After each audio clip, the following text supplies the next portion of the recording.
আজকে জানি না কেন যে মনের মধ্যে এতটাই আনন্দ আর খুশি লাগছিল, ফ্রেশ লাগছিল, সেটা কিন্তু আমি বলতেই পারবো না। তো দেখো সকালবেলা এই যে শাড়িটা কুচিটা ধরে দিল। তো এই শাড়িটার মধ্যে না একটা আলাদা ব্যাপার আছে। এই শাড়িটা কিনা এই ঠাকুরের পরা শাড়ি। তো খুব আশা ছিল যে এই ঠাকুরের শাড়ি, পরা শাড়িগুলো না পরবো। তো তাই না এটা কিনে এনেছি, মাত্র কিন্তু 60 টাকা নিয়েছে।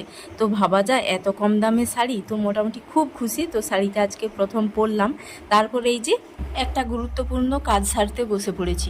তো আজকে না তমলুক যাওয়ার কথা ছিল, ওর এই হাতের জন্যে ডাক্তার দেখাবো, আর ওটা খোলারও ডেট ছিল।